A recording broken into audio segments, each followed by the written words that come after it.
Bonjour à toutes et à tous, bienvenue dans ce nouvel épisode des Petits Rats d'Hamelin, un podcast proposé par Hamelin Info, le média de la lutte contre les parasites. Vous êtes tranquilles, les oreilles grandes ouvertes pour nous écouter, bien confortablement installés, tout va bien. Mais vous entendez ? Il n'y a pas comme un petit bruit là-bas dans le coin ? Un truc qui bouge ? Mais qu'est-ce que c'est ? Feodorodkin.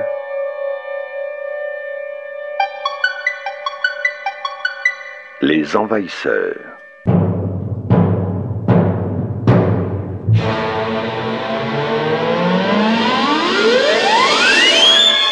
Aujourd'hui,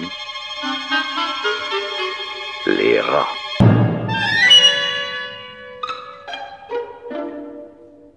Et oui, ça fait peur. Mais ne vous rongez pas. Si les rats sont légion dans les villes et les maisons, nos experts aussi multiplient les solutions. Un beau slogan pour commencer cette émission. Et pour nous aider autour de la table, Gabriel Corr, responsable des affaires réglementaires chez Lifatech, fabricant et distributeur rodonticides ou redonticides, je ne sais plus comment on dit. Bonjour. Bonjour Félix, bonjour à tous. Dina Deferry-Cessac, conseillère municipale déléguée à la propreté, au jardin partagé, à la végétalisation, à la qualité de l'eau et de l'air, à la mairie de Saint-Ouen en Seine-Saint-Denis. Bonjour. Bonjour Félix, bonjour à tous et à toutes. Michael Sage de la société Fauninov, président de Sécu Rats et expert depuis 20 ans sur la question des rongeurs et de leurs interactions avec l'homme, si je ne me trompe pas. Bonjour. Bonjour à tous, bonjour Félix, merci. Merci d'être là, merci d'être venu. Et enfin, Thomas Lelouarn, directeur général adjoint de la société Ratdown, qui fabrique et commercialise des solutions mécaniques pour la lutte contre les nuisibles. Bonjour. Bonjour à tous. Donc vous voyez, on ne pipote pas chez Hamelin Info. Tous nos invités connaissent parfaitement le rat. J'ai envie de dire, on ne peut pas se rater. Si nous sommes réunis autour de cette table, c'est qu'il y a un problème. Ce problème tient en 3 lettres. R-A-T. Le rat.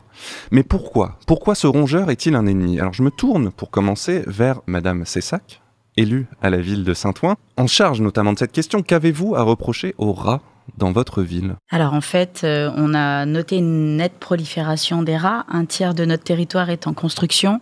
Donc voilà, les habitants associent rats à saleté, maladie, etc. Voilà. Donc la prolifération fait que la cohabitation n'est pas harmonieuse. Vous pouvez nous donner des chiffres de prolifération ? Il y a une multiplication par 2, par 3 ? Comment vous avez remarqué cette prolifération ? Alors on les compte pas en fait. En vérité, il n'y a pas d'inventaire qui est fait du nombre de rats qui habitent la ville parce qu'ils vivent en souterrain. Mais on a noté comme il y a une multiplication du nombre de chantiers par eu égard aux projets structurants type village des athlètes des Jeux Olympiques, grands travaux. On a 1/3 du territoire qui est en travaux, en construction notamment. Donc les rats remontent à la surface, ce qui est logique, et ils sont visibles en journée et de nuit. On constate des nuisances, notamment autour des poubelles, des corbeilles de rue. Et voilà, les habitants n'aiment pas voir les rats à tort, parce que le rat a une utilité en tant qu'élu écologiste. Moi, je suis convaincue de l'utilité du rat et des souris. D'ailleurs, le mot nuisible, moi, ne me convient pas. Je pense qu'ils sont très utiles et qu'il faudrait revaloriser leur rôle dans notre environnement de façon à avoir une cohabitation harmonieuse.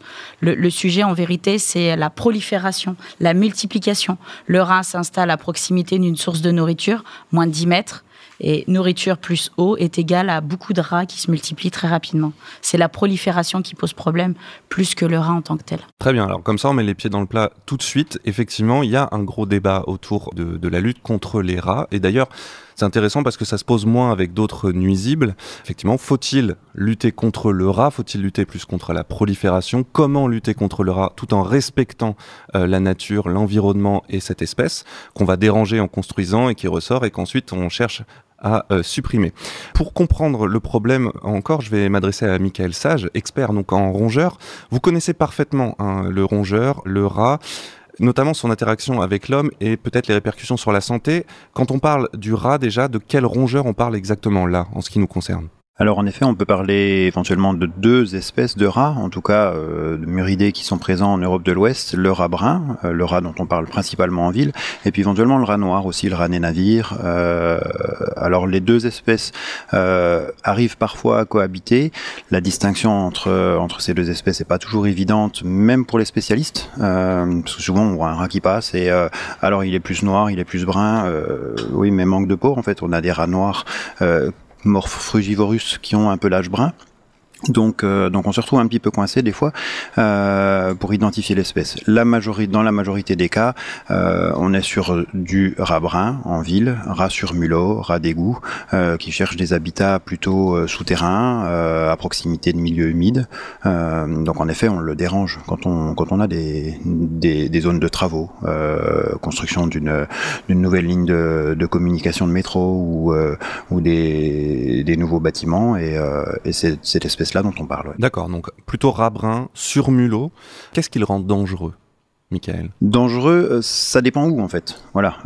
Pour moi, voir des rats, voire des rats en ville, c'est pas toujours un problème. Il y a des endroits où ils ne dérangent pas, ou en tout cas il me dérange beaucoup moins, à proximité d'aires de jeu pour les enfants par exemple, ou alors dans une usine de fabrication d'aliments pour de lait infantile. Là on a une nécessité absolue d'être à zéro rongeur. Ou dans une usine Buitoni par exemple. Par exemple, on est en plein dans cette actualité.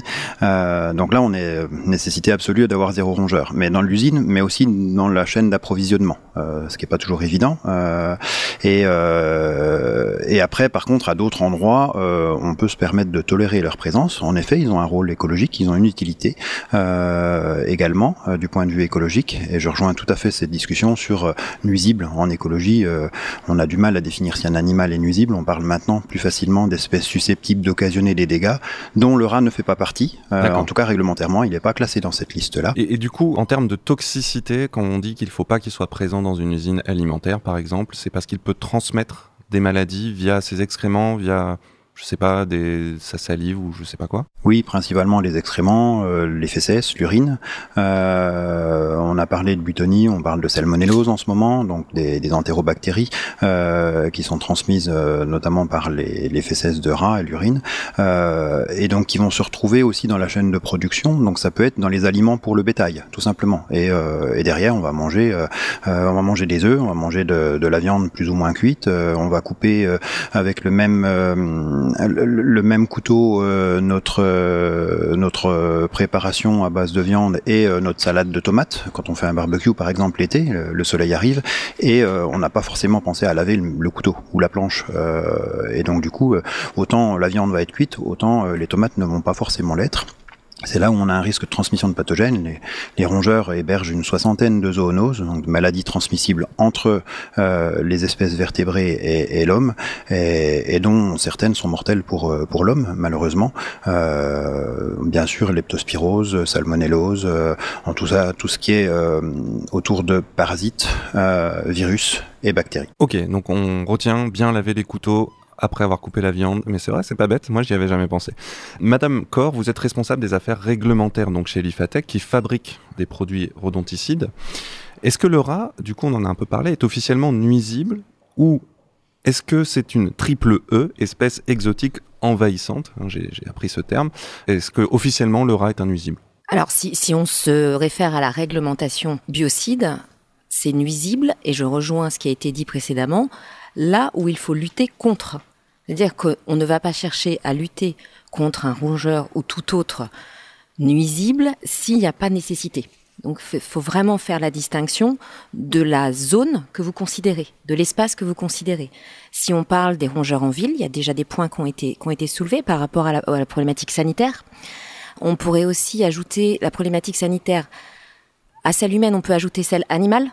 Comme il a été dit, il y a ces rongeurs qui sont vecteurs de zoonoses, qui peuvent les transmettre de manière directe ou par les fesses et l'urine au chat, au chien, rendre malade le chat ou chien, ou le chat ou chien peut être aussi porteur sain et le transmettre à l'homme.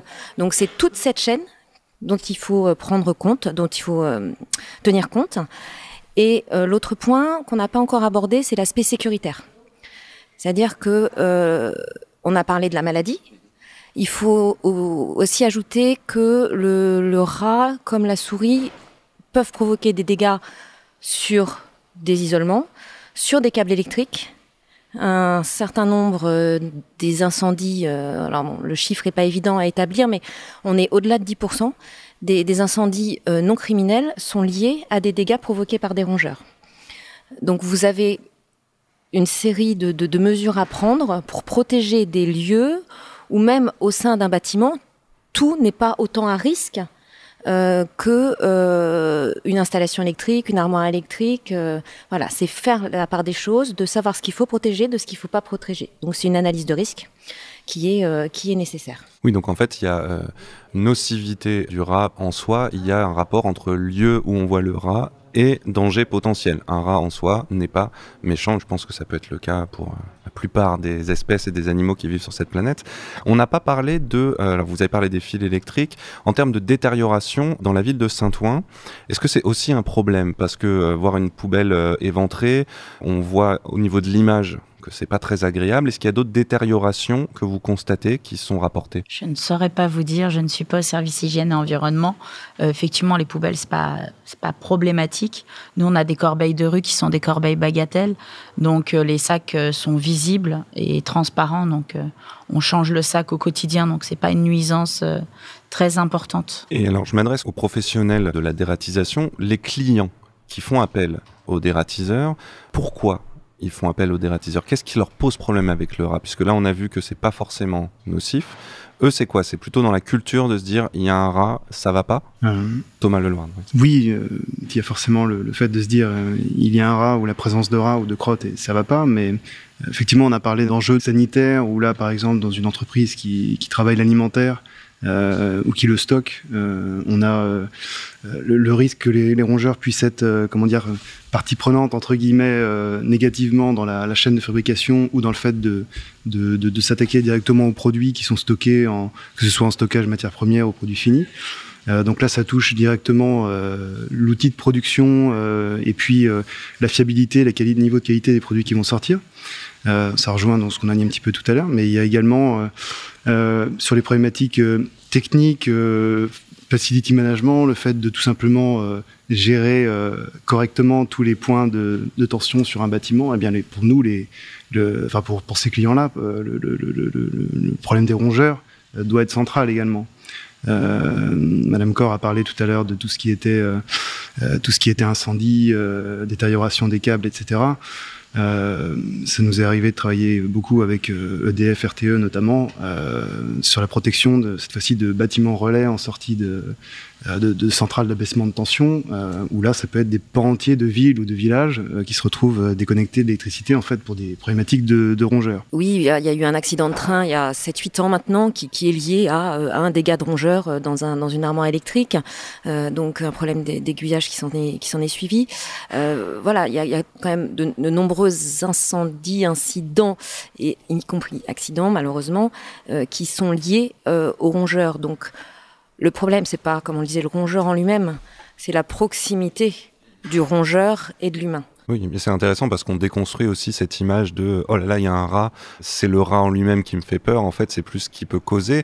Michael Sage, le rat, il peut s'introduire partout. C'est une de ses spécificités. On parle des armoires électriques. C'est un animal qui arrive vraiment à rentrer partout où il veut. Oui, c'est vraiment une espèce déjà dans un premier temps ubiquiste, notamment le rat brun.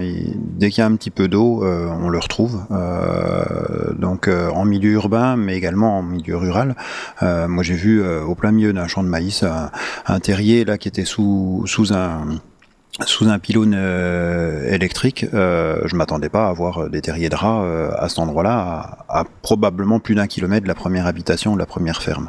Donc ensuite, il peut se déplacer vraiment de manière très agile. Il creuse, il grignote, il ronge y compris le béton de mauvaise qualité. Donc ça veut dire quand on est amené à boucher un trou, pour ne pas que le rat repasse à cet endroit-là, il va falloir le faire avec une solution qui est durable, qui est vraiment pérenne. Donc quelque chose qui est durable et pérenne. Mais pourquoi par exemple il s'introduit dans une armoire électrique? C'est un rongeur qui a une curiosité d'aller explorer les espaces? Alors il peut y avoir, je pense, aussi la chaleur dans une armoire électrique, le fait que ce soit quand même une zone tranquille, planquée. En général, il y a pas c'est rarement ouvert. Et après, oui, en effet, c'est un rongeur, donc il ronge tout ce qu'il trouve. Il a même l'émail des incisives. Quand on regarde la dureté sur l'échelle de Mohs, en fait, l'émail des incisives est plus dur que la plupart des métaux. Donc, il est capable de ronger n'importe quel métaux. Il va éventuellement ronger les gaines et le plastique qui entoure les câbles, avec éventuellement une question qui soulève sur présence d'amidon de maïs ou non. À Foninov, on a travaillé pour des grands constructeurs d'automobiles sur l'attractivité de plastique dans les moteurs notamment. Les ingénieurs m'ont certifié qu'il n'y avait pas d'amidon de maïs dans les produits, et pour autant ils étaient bien rongés par les rongeurs, quoi. Donc c'est pas toujours évident de se dire est-ce que oui ou non il va ronger ce matériau. Par contre, il passe partout, il est très agile, et on le retrouve sur des dégâts extrêmement importants, aussi bien du point de vue sanitaire que environnemental ou agroéconomique. Il y a des auteurs à l'international qui montrent que si on diminuait de 5% la perte occasionnée par les rongeurs au niveau mondial, on arriverait à augmenter la nourriture pour 280 millions de personnes. Donc quelque chose de vraiment important en termes de perte, aussi bien sur les cultures que sur les récoltes, une fois que la denrée alimentaire est stockée. Et ça, dans un contexte de changements globaux, augmentation des densités humaines, plus changement climatique, je pense qu'on peut pas se permettre de continuer à accumuler ces pertes, entre guillemets. On parle beaucoup en ce moment des rats dans les villes, des problèmes de nuisibles autour des grandes agglomérations, mais effectivement c'est un argument qu'on entendait déjà auparavant de baisse de la production alimentaire. J'avais entendu quelqu'un qui dans les années 60 disait qu'il y avait 20% de pertes à cause des rats, et effectivement là ça paraît en termes d'échelle beaucoup plus grave comme dans conséquence. Certains pays ce 20% est réel, tout à fait. Donc c'est énorme. Hein. C'est énorme, et c'est intéressant parce qu'on a commencé par aborder le sujet sanitaire, on a ensuite parlé du sujet sécuritaire, on vient aussi de parler de la problématique de consommation des denrées humaines et animales, et le quatrième volet dont on parle souvent moins, je pense que vous l'avez abordé à demi-mot, Michael, c'est l'impact écologique. C'est-à-dire que le rat est une espèce envahissante par rapport à d'autres, et on est moins touché en France, mais il y a des îles en Europe. Hein, la Nouvelle-Zélande, notamment un peu plus loin également, qui est au nord du Danemark, et puis il y a les Galapagos, etc. Où même les Canaries, on a des campagnes de lutte contre les rats, puisqu'ils créent des dommages aux espèces endémiques. Oui, la biodiversité est touchée par la présence du rat. On parlera aussi, quand on parlera des solutions face au rat, de son intelligence, parce que là on n'a pas abordé, mais effectivement c'est un problème aussi, enfin un problème ou une chance pour le rat, hein, tant mieux pour lui, mais pour lutter contre lui. Petite question naïve, si je vais dans un restaurant et que je vois un rat, est-ce que je dois me dire que le restaurant est sale? Thomas Lelouarn. C'est compliqué de se dire... ce que vous venez de dire par rapport à la présence, le passage en tout cas, d'un seul rongeur dans une zone X. L'unité en question peut être protégée, possiblement bien protégée. On est quand même dans une lutte en 3 dimensions avec beaucoup d'autres unités aux alentours qui auront besoin elles aussi d'être correctement protégées. On connaît la porosité d'une cellule à l'autre des unités commerciales ou non à Paris. Quand on parle, tout à l'heure Monsieur Sage parlait de travaux d'obturation, de colmatage, qui sont en fin de compte qui est la première étape de la lutte intégrée d'ailleurs. On doit passer, de toute façon indépendamment du traitement, par ce genre d'opération pour garantir de toute façon le fait qu'au-delà de ne pas avoir une présence de nuisibles avérée sur le site, de ne pas avoir ce genre de cas dont vous parlez, c'est-à-dire un passage, ni plus ni moins, d'un rongeur au milieu d'une salle de restaurant, par exemple, ce qui peut être, même dans le cas d'une zone bien protégée, catastrophique en termes d'image. C'est un enjeu qui concerne un certain nombre de clients dont on n'a pas parlé, qui est l'enjeu tout simplement d'image également, même si le client fait entre guillemets ce qu'il faut pour que ça n'arrive pas. Oui, on revient toujours sur cette question d'image, de culture aussi autour du rat. Et c'est vrai que vous avez beaucoup de vos clients qui sont des entreprises de restauration ou alimentaire, où là, effectivement, l'apparition d'un rat, même si ce n'est pas lié à de l'hygiène, est très nuisible. On pense aux enseignes de fast-food, par exemple, oui, où on a cette image un peu d'Épinal aussi, alors que c'est des endroits où l'hygiène est très, très contrôlée. Oui, oui. À Saint-Ouen, c'est aussi, par exemple, pour la mairie, l'image des rats, c'est un sujet de se dire on est une ville, ça nuit à notre image de voir ces rats, ou est-ce que vous luttez un peu contre cette assimilation hygiène, présence de rats? Alors pour moi, c'est deux choses qui sont complètement décorrélées. Le rat n'est pas un animal sale, me semble-t-il. Nous, on lutte en priorité dans des lieux où il y a des enfants, des personnes sensibles. Donc dans les écoles, on a multiplié les passages, on a augmenté notre nombre de campagnes et on a changé de système. On a ajouté un volet supplémentaire à notre lutte anti-rat, entre guillemets.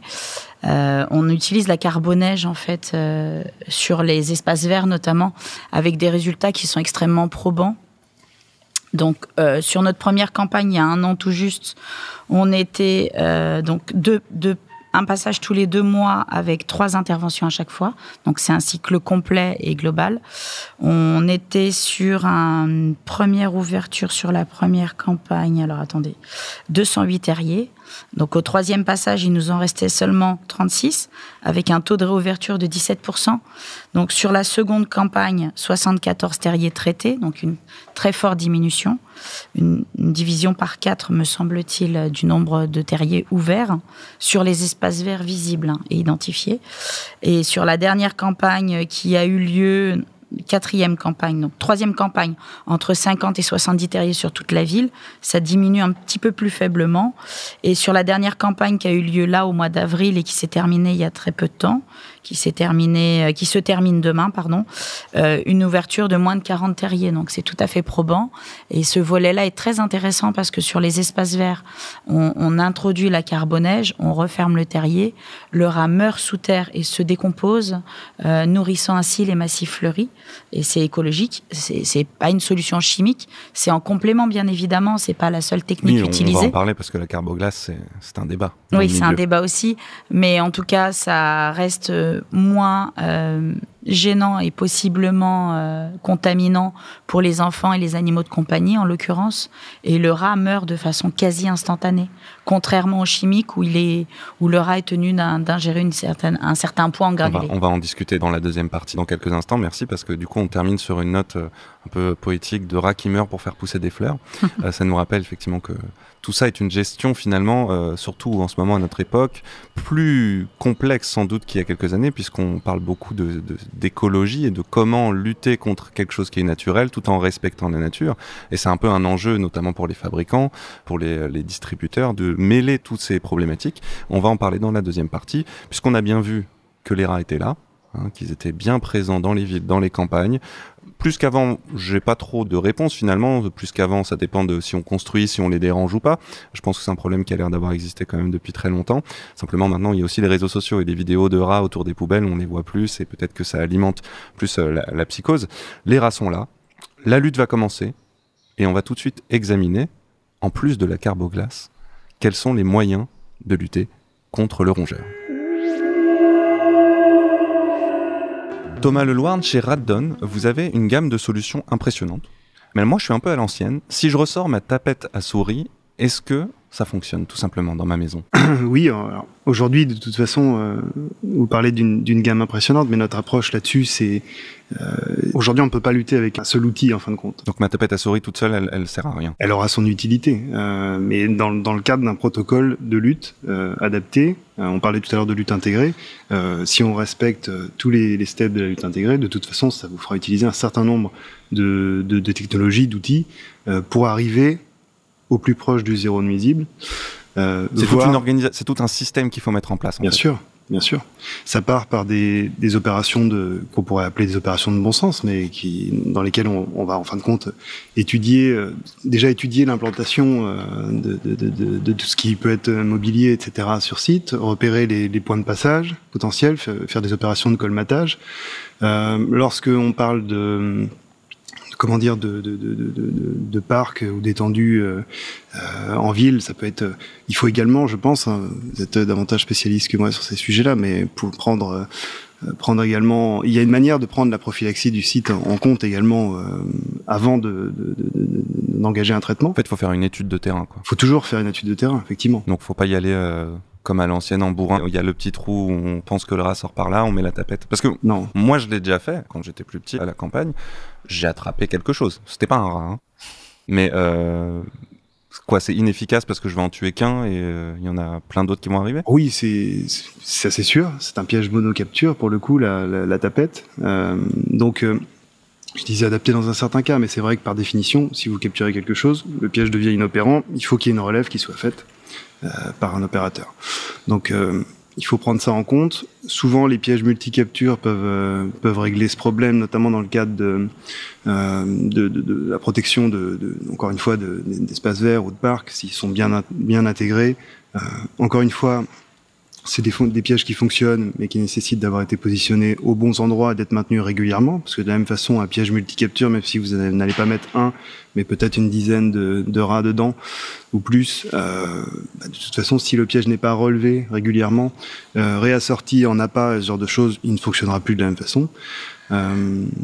Donc, il y a un certain nombre d'outils qui existent de façon à ne pas utiliser le chimique comme seul outil, mais il y aura des protocoles adaptés en lien avec le déploiement de tous ces systèmes-là. Oui, j'ai bien compris qu'il y avait mécanique d'un côté, chimique de l'autre. Madame Corr, justement, sur ce sujet, puisque vous travaillez pour une société qui produit et qui distribue des rodonticides, donc là on parle de produits chimiques. Alors je vais me permettre de vous reprendre. Bien sûr. Il n'y a pas le mécanique d'un côté et le chimique de l'autre. Je suis d'autant bien placée pour en parler que notre société produit les deux. Donc, et que la lutte contre les rongeurs, c'est pas une solution. C'est un ensemble de solutions, ça a été dit, et qui dépend du lieu que vous voulez contrôler. On parle pas de traitement, on parle plutôt de contrôle, puisque le but peut être soit d'éviter d'avoir des rongeurs présents, donc là c'est plutôt des mesures de prévention, et puis après des mesures de lutte quand il y a une infestation sont très diverses.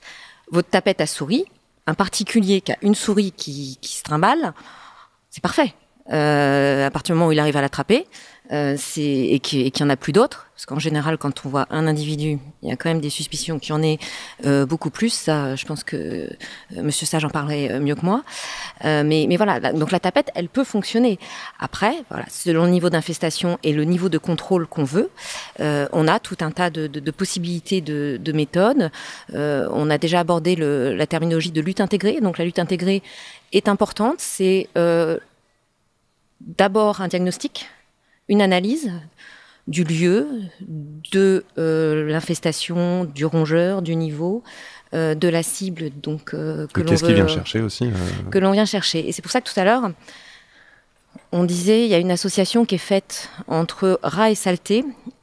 Et oui, et elle est quelque part logique, cette association, puisque en général, un endroit qui va être mal entretenu va attirer les rats. Pour deux raisons. Ça va être un abri, donc parce que comme c'est pas très bien entretenu, il y a de multiples cachettes possibles, il y a de multiples refuges possibles pour lui, et un endroit mal entretenu a tendance aussi à être souillé par la population, par les gens qui sont autour, parce que c'est sale, pourquoi je m'empêcherais pas de jeter en plus mon papier. Il y a le phénomène aussi de multiplication de la restauration à emporter, qui fait qu'il y a beaucoup de choses qui traînent, que les gens malheureusement ne prennent pas la peine de jeter leurs détritus dans des poubelles. Et voilà, donc c'est sale, le rat va trouver de l'abri et de la nourriture. Donc c'est le paradis pour lui. Je remercie beaucoup tous nos invités qui ont pris le temps de venir jusqu'au studio et de partager leur expérience avec nous. Merci beaucoup à vous tous, c'était très intéressant. J'espère que vous avez appris beaucoup de choses en nous écoutant. Merci au Poste Général et à Vincent Malone de nous avoir accueillis et de réaliser ce podcast. Vous trouverez sur le site du Poste Général tout un tas de programmes très intéressants, et notamment Les Envahisseurs, donc qui racontent de manière un peu plus littéraire et presque un peu inventive et un peu flippante aussi, l'invasion des rats, des punaises de lit, de la mérule.